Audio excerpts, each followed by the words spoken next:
Got some music today. We'll start a little early so we can do some dancing, which helps reduce stress, at least for those who like to do it. Welcome to Good Thinking Live. This is the show that gives us all just a little bit of time. Ooh, that was a little error in the music. Got some music today. We'll start a little early so we can do some dancing.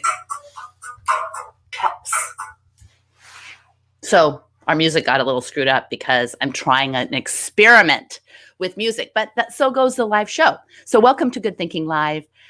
Let me know who's here. Let me know where you're from. This is going to be, we're actually live streaming to Facebook today because in addition to LinkedIn Live, our regular show, and YouTube Live, because it's a topic that I think crosses beyond business specifically and goes to and hits us all smack dab in the limbic system. And that is the topic of stress. So let me know that you're here. Also, I want to ask you a very specific question.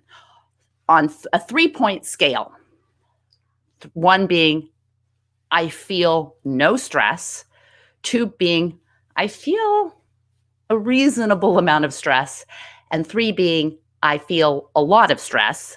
Let me know no stress, some stress, or a lot of stress. Let me know in the comments. And the specific thing, the differentiation is the difference between the stress you feel and the stress you experience. And that gets to the crux, the heart of how to use good thinking to increase your stress tolerance. And then we'll get to why. Veronica, you're the first one up from Prague. Oh, in the Czech Republic. That is one of the top places I want to visit. So welcome. Marcio, hello. Medium stress, middle of the road stress. All right, perfect. So we've got some people coming on and we're going to get some reports on how much stress you're feeling. But I want you to kind of think about the distinction between experiencing stress, like it's out there, and feeling stress. All right.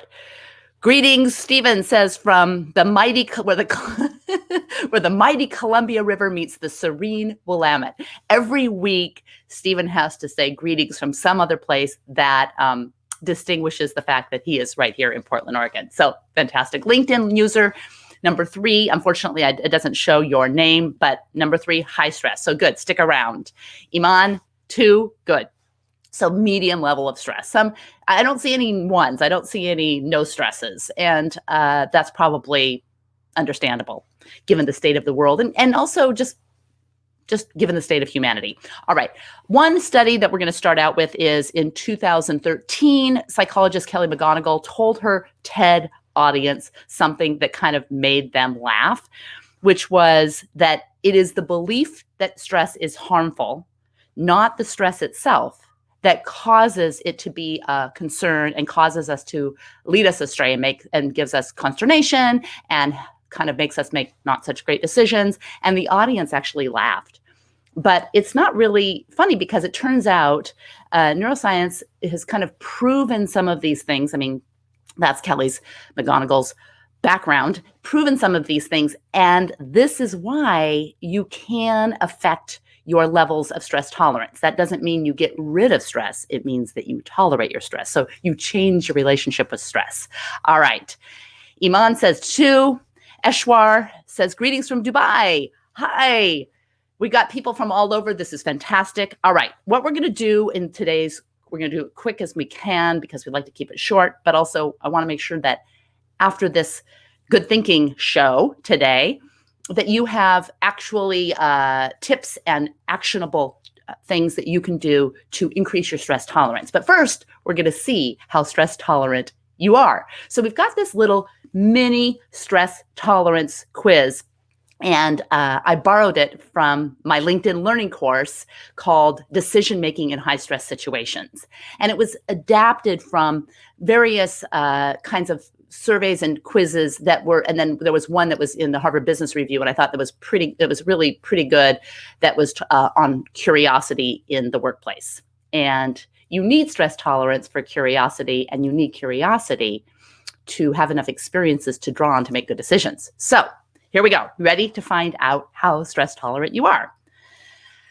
First of all, before we do the little test, I want to point out that not all stress is bad. There's even a term for the good stress, and it was coined by Hans Selye. It's called eustress, and Hans Selye is an endocrinologist and stress researcher. And we know that there's good stress because, if you're getting ready to win an award and you have to step up, you're wondering, you're going to get it, you got to step up to the stage. That could be good stress.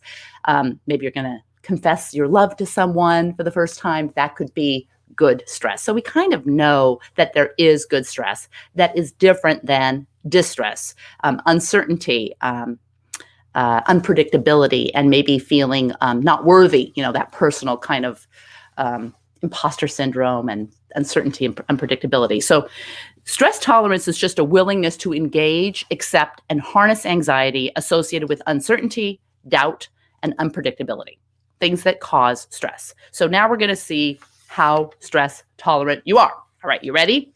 Now, if you guys will put the number, if you want, and you can either do this yourself or you can do it right in the chat, which would be great to share because then you're going to get your final score. So there's going to be 6 questions, and they're going to be scored on a Likert score from 1, this does not describe me at all, to 5, this totally describes me. And so it's going to be a little mushy. So you try not to do 3 because that doesn't really commit you to whether it describes it or not. That's one of the problems with these Likert scales. Anyway, are you ready? And then what we're going to do is we're going to go through, I have 8 tips. We'll see how many we get through. And then you can later go back when either on YouTube Live, when this pops up after it renders tomorrow, or on LinkedIn if you're not watching it live. And you can go back later and check to see if your stress tolerance has gone up by applying some of these tips. All right. So here we are. Everyone ready? Yes, yes, yes, yes.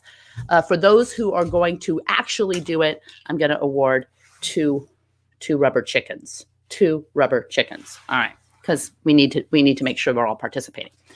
First one, doubt does not stop me from seeking new experiences. So that's number 1.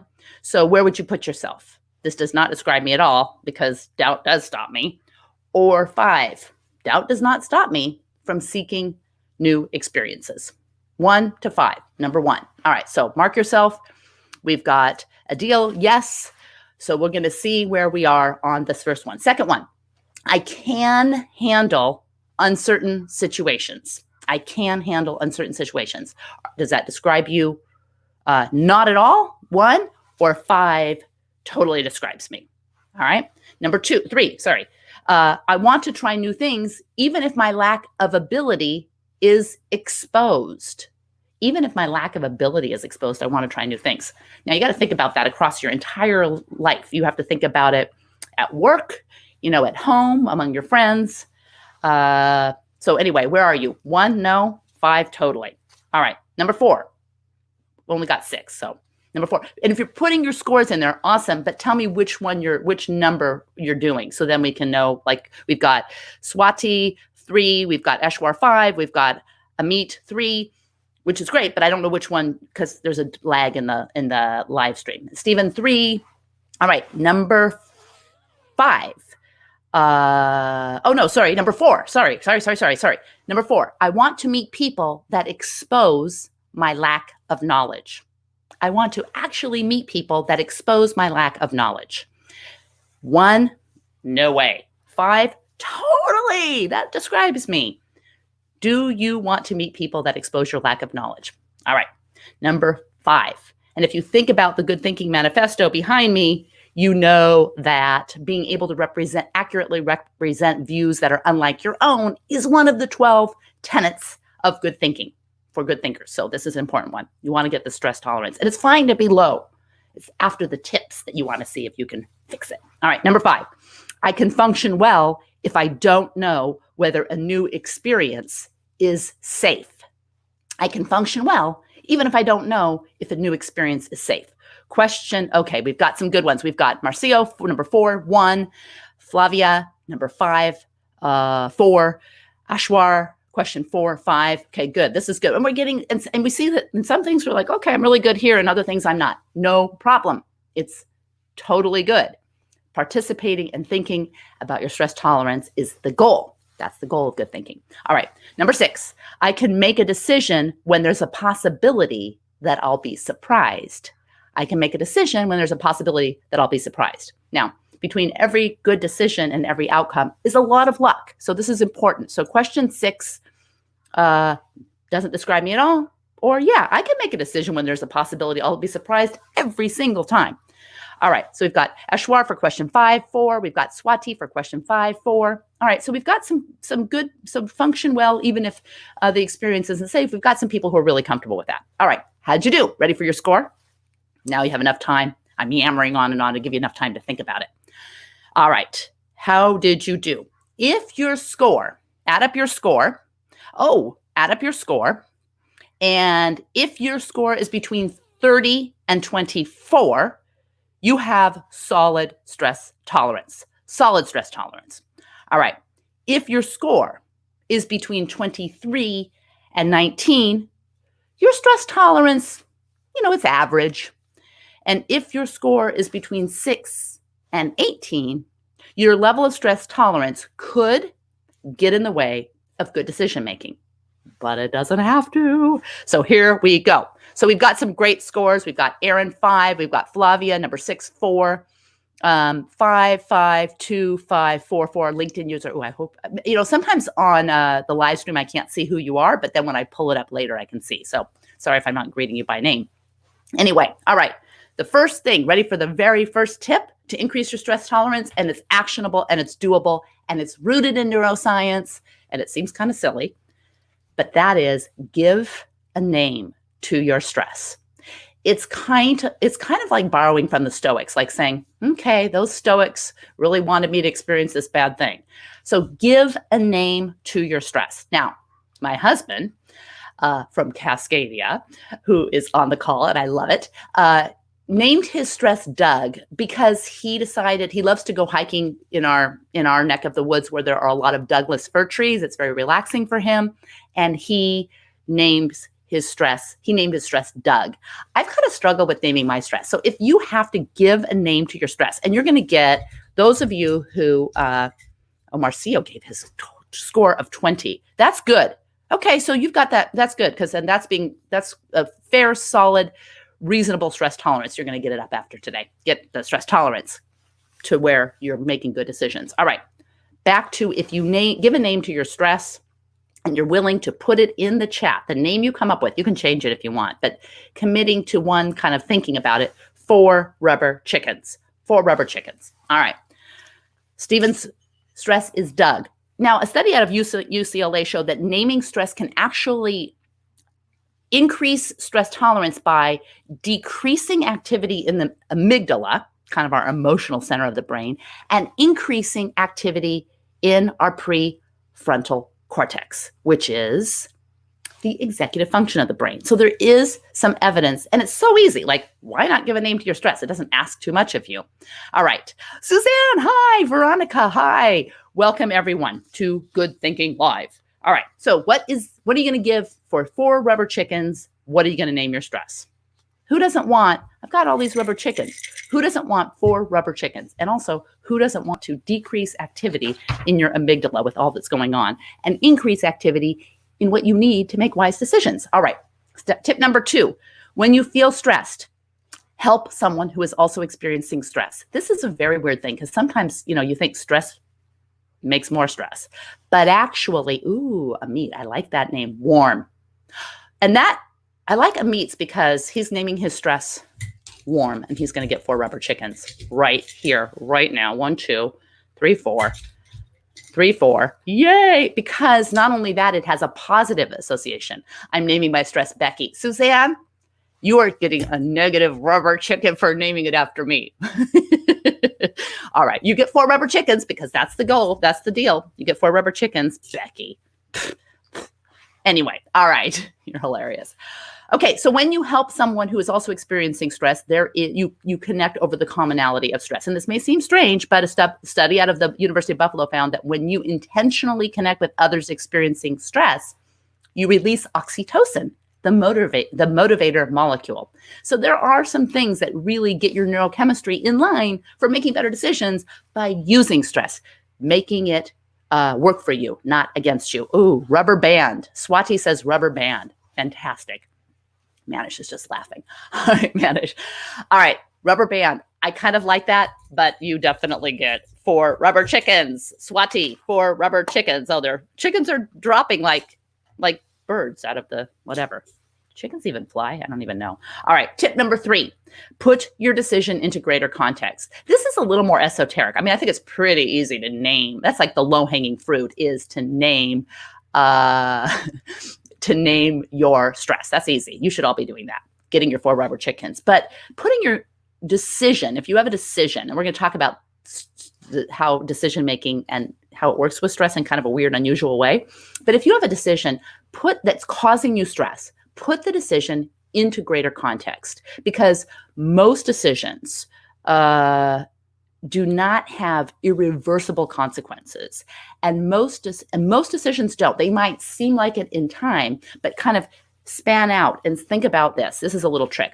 Think about if you're writing your autobiography. You're old, you're writing your autobiography, and you have to write about this decision that you're making. Well, first of all, would it even make the book? Probably not. But if it did, because if it's of consequence, does it have that much importance? Or maybe it's a lesson. So maybe you're going to write about it, the decision and how much stress it gave you, and that's going to be a lesson for how you overcame it. But just putting your stress into different context. Okay, Suzanne says, of course, I'm getting a pop-up now on my computer. Thank you very much. That I couldn't see your comments. So let's see. Johnny English, Manish is naming 4 rubber chickens for Manish. Johnny English. That is your stress. I like it that you might get 5 because you have a first and last name. That's very specific. All right. So here's the deal. Maybe you bring your stress to a decision. So for example, a good friend of mine was feeling a lot of stress because she was waiting for a biopsy. And anyone who is waiting for information from a doctor, for yourself or for loved ones, knows this feeling. Every time the phone rings, you have this spike of cortisol, right? It's just, but she was waiting for the results of a biopsy. And she also had some decisions to make, like we all do. I think we make like micro decisions, probably like 35,000 decisions a day. It's crazy. And she's waiting for, one of the regular old decisions. And she is just finding it just overwhelming because she brought her stress to the decision. Or maybe maybe you have a decision, the decision itself is stressful. So distinguishing between whether you're feeling stress or you are, the decision itself is kind of rooted in stress. Just that distinction is really important because you want to distinguish between high pressure decisions and stressful decisions. And we'll get to where physics can help in a minute. We're going to nerd out a little bit. All right. Anyone else put your name? What did you name your stress? You'll get 4 rubber chickens. Jax. Erin gets, I love it, Jax. Erin gets 4 rubber chickens. Yes, for naming her stress. Fantastic. All right. So this friend of mine who was waiting for a biopsy, she also lost her job due to COVID. She was a ex-teacher and a product manager. And in the course of the day, she had to face 2 important decisions. She had to decide whether to apply to get an MBA program and try to find part-time work. And she also had to decide what to do about school for her son because he had special needs. And online really wasn't, just like traditional online learning wasn't an option. So you can imagine the stress that this woman is under. You can just imagine. Not only did she bring stress to her decisions, but she had stressful decisions to make.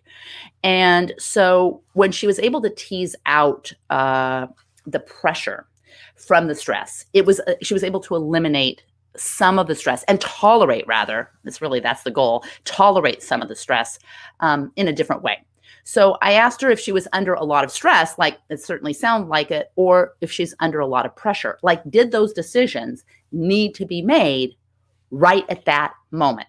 So when you think about stressful things that are causing you high levels of stress, are you actually considering them to be more high pressure than they might be? Because when you can tease out the difference, sometimes it's helpful to make a clearer decision. So this is what happened. She teased out the difference, and she gave herself a little bit more time because she realized these decisions did not have to be made while she was waiting for the results from her biopsy, for sure. So she decided that she was going to just wait.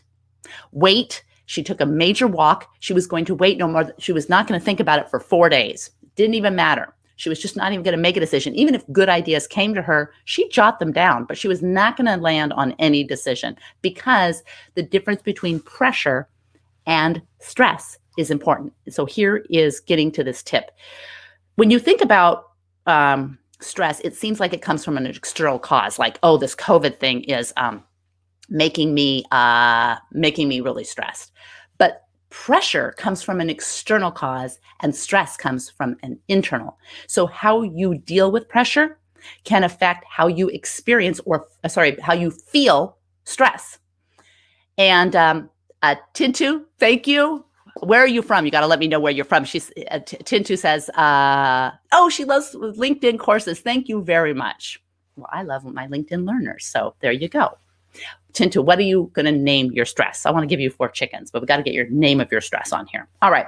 So sometimes you're faced with a decision that's high stress because it's high pressure. And other times, high pressure decisions, they're just not that stressful, but you already are stressed out and you bring that stress to the decision. So when I asked my friend, what's the worst thing that could happen if you waited 1 month to make this decision?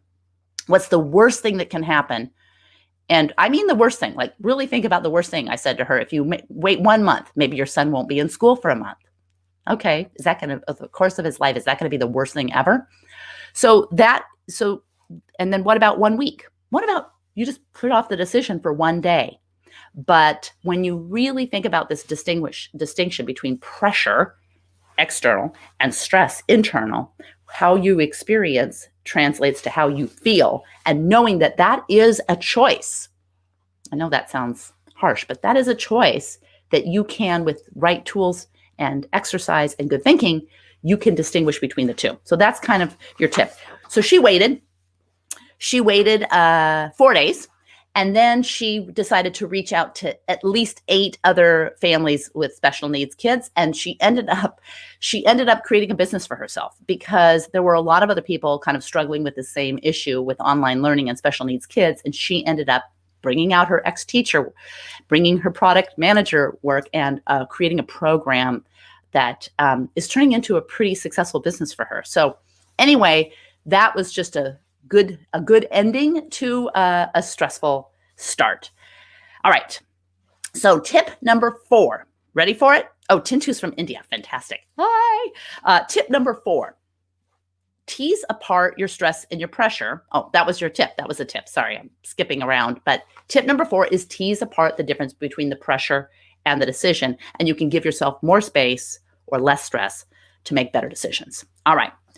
Now, there's also some cool things that neuroscience is discovering about stress and decision making. And one thing, they've tracked these different types of stress to different parts of the brain. So think about stress as being one of 2 types or a hybrid of both. And I think this one for me is major because it's so many actionable, easy tips to increase your stress tolerance. One is the systemic stress. That's stress to your body. Maybe you're in pain, you're sick, or you're freezing cold, or you're really too hot. Processive stress is psychological or psychosocial stress, like uncertainty or being evaluated by others. You put something out there and you wonder how they're going to respond on social media. By the way, that's self-inflicted stress. You don't need to do it. Anyway, so this systemic stress and processive stress, they're different. So if you've ever tried to make a wise decision with a bad headache, really bad headache, or you're really uncomfortable, you probably don't need a lot of research to prove how systemic stress impacts decisions. But it's helpful to know that imaging studies show that brain regions for critical decision-making are also involved in pain in ways that can get in the way of wise decisions. So tip number 5, manage your systemic stress by turning down the pain receptors or putting off the decision. So if you're too hot or too cold, manage your temperature before making a decision. Not too complicated, but profoundly effective. That's what's so weird. And then the other thing is you might want to put off the decision. So you might need to find someone who can help you with your decision. You say, I'm not feeling right now. Can you tell me if I'm thinking about this correctly? So having someone that you can rely on that can help you make the decisions when you're not feeling well, when you cannot change the fact that you have a headache, no amount of aspirin makes the headache go away, you can do that. All right. Tip number 6, manage your processive stress. And this stress, the processive stress is what we think about with stress. Sometimes we don't recognize the systemic stress because we don't think, maybe I'm stressed out because I'm just have a bad headache or I'm just freezing cold. Manage your processive stress. This is, you beware of perceiving stressful decisions as high pressure decisions. That's one way to manage your processive stress, like my friend. And beware of perceiving a non-stressful decision made while stressed out as a stressful decision. So you might bring your stress to the decision and think, wow, this is a really stressful decision. Acknowledging that the stress is coming from within, it's not really rooted in the decision.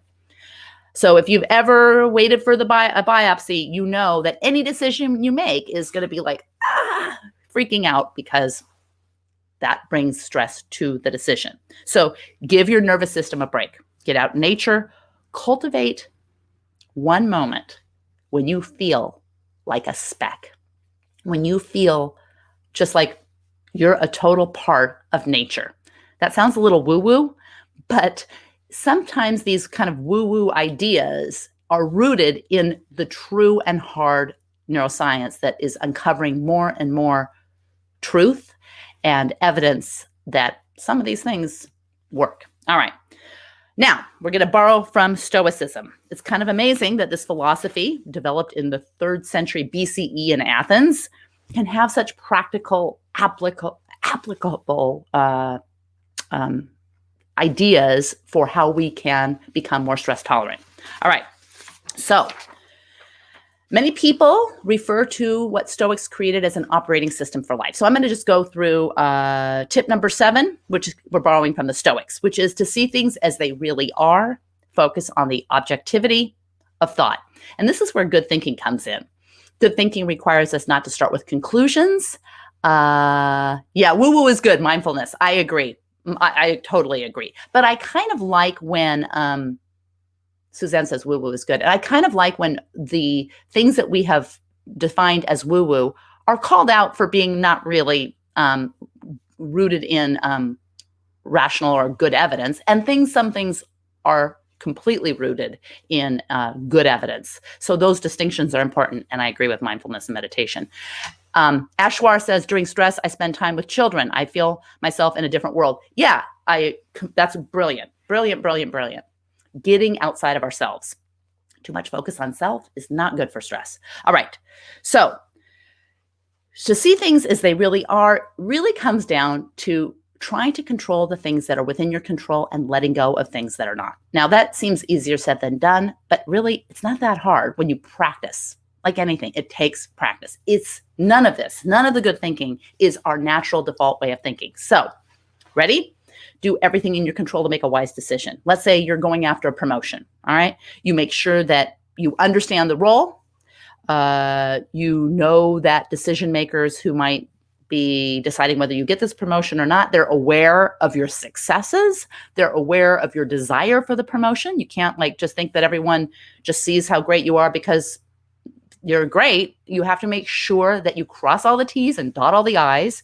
You do everything to prove to yourself and all the decision makers that you are promotion ready. All right. So you're doing everything to do the things within your control. Don't get distracted by things you can't control. And you also have to acknowledge that between every decision and every outcome, there is a tremendous amount of luck, things that are outside of your control, internally and externally. That is just the way it is. We talk about in our decision-making workshops, we talk about how, just because you had a good outcome doesn't mean you had a good decision process. And just because you had a bad outcome doesn't mean you had a bad decision process. The key is to apply good thinking, critical thinking, strategic thinking, and creative thinking to the process. And that's why we have our high-stakes decision-making program launching in 2020. And you can go onto my website, appliedcuriositylab.com, and take the free high-stakes decision-making readiness assessment. Awesome. Anyway, all right. So understand that Not all bad outcomes were the result of bad decisions. There are some things that are outside of your control. This means that you don't stress over those things, like a new competitor for the job that you want or the promotion you want, or there's some mysterious office politics, and you're not going to be able to control those things. You can be aware of those things, but you're probably not going to be able to control them. Or maybe economic conditions like COVID, or like things like this that we literally cannot control, and to stress over them is really wasted energy. So if you can shift the focus to the things you can control, that will distract you from focusing on the things you can't control. And then accept the outcome. Here it's critical to separate the decision-making process from the outcome. Accept the outcome. But if it's a bad outcome, go back and interrogate your decision process. If it's a good outcome, don't assume that the cause was exclusively your good decision-making process. Even a good outcome should require you to go and interrogate the decision process. All right. Andriana, yay, happy to join. Love your course. Maybe you're talking about critical thinking, apply curiosity. Not sure, but so glad you're here. Love all the LinkedIn learners. All right. And the final tip. Ready? Oh, one thing I want to add to tip number 7, which is to see things as they really are, is if you have a bad outcome, use that to learn. But if you have a good outcome, also don't be so precious and think you're so great. Try to find where the role of luck might have been a big contributing factor. Now, it's not about beating yourself up. It's about improving your decision process. All right. All of these things, you think, where's decision making and where's stress tolerance? It's all tied, because the reason that you want stress tolerance is so that you can make wiser decisions at work and in every aspect of your life. All right. The final tip is also courtesy of Stoics. And I think this is so good, but it's hard. And this one is practice what you fear. Here's how it can work. At the end of each day, reflect on one decision you make. And better yet, write this down. All right? So how many of you would be comfortable considering, and you can just put in comfortable, uncomfortable, practicing what you fear? Put it in the comments, because I'm very curious how the initial reaction to practicing what you fear, how it feels. All right. So at the end of the day, you reflect on one decision that you made and write it down. Just one decision. We make 35,000. Pick one. We don't even recognize some of the ones we make. So, okay. Then identify one thing you might have overlooked or one flaw in your thinking. And this is not about beating yourself up. It is literally about practicing what you fear in a way that makes you realize that what you fear is usually more reversible and less consequential than you think. And then here's the hard part. Imagine the worst possible outcome, not just a bad outcome, the worst possible outcome. And that is, it could be I end up on the streets. I have nowhere to live. What is the worst possible outcome? All right. So Amit says sometimes inferiority and superiority complex create chaos in the mind. Oh, yes. Yes. We have got lots of Good Thinking live shows on different kinds of biases. So definitely that. You see that a lot. And it's like, how do I even know my circle of competence? Got to know the boundaries. We'll talk about that. Suzanne is comfortable. So Suzanne is comfortable practicing what she fears, which is great because it's kind of stoic. So Suzanne might be a stoic, or, accidentally practicing stoicism, because when you really realize that very few things, actually nothing lasts forever, and that the worst possible outcome is usually reversible or temporary, your decision-making will come with less stress. Now I want to say this in closing, because to the Stoics, and to all of this, what matters is not that you made a decision that resulted in an unfavorable or a favorable outcome. What matters is that you're a good person and you're doing the right thing. And here is the secret. Doing the right thing can be tricky as well. And that is why we have the show, Good Thinking, because we have so much time where we are spent being told on what to do or what to think that we don't allow ourselves the time for some mental hygiene. We need some mental hygiene to assess and improve how we think. All right. So Tin2 says, practice what you fear. It makes me very nervous, a lot nervous. Yes, it does. But it is amazingly effective. So the key is to just try it. Just try it. Go there. And when you write it down and you document it and you practice, then come back to this Good Thinking Live episode. You can go on YouTube at Becky Saltzman and subscribe. Hit that, smash that bell, or LinkedIn Live. Usually we're not doing all of these on Facebook Live because this is a LinkedIn Live / YouTube show. But today I thought some of my friends might want to join in on this stress tolerance. But go through some of these things and then go back and take the test and see if it affects your score. But give yourself some time. Give yourself a few days to go back and try these things. And the last, we saved the hardest one for last. Use stoicism as those two things as your operating system for navigating life and all of its stressors. And you will increase stress tolerance to find the resilience and the wisdom to make better decisions in every aspect of your life. So Suzanne says, don't jump off a cliff before you step off the curb in busy traffic. Yes, probably wise. Maybe don't even step off the curb in busy traffic, but you can think about what happens if you do. And practicing what you fear also is really mental first and physical second. So you don't have to think, I fear jumping out of a plane. I'm going to do that today. It's a mental exercise. All right. Facing examinations and thinking about the results. Yes, Ashwar, that is yes. And think about it. Like if you bomb your examinations, what is the worst possible thing in your entire life that can happen? Is it really irreversible and that consequential? Maybe it really is. Go there, lean into it. And that's how you increase your stress tolerance. All right. You guys have a great week. Thank you for joining Good Thinking. Share this with any other people who you feel would love to have a few minutes. We went a little long. Half an hour is the goal.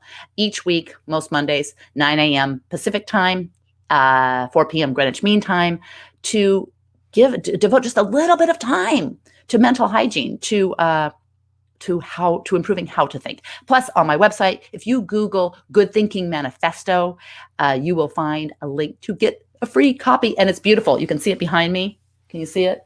The Good Thinking Manifesto. It's beautiful. You can print it out, put it up, and let me know which of the 10 or 12 tenets you are struggling with, and we'll kind of hit them in one of the shows. All right. Thank you all.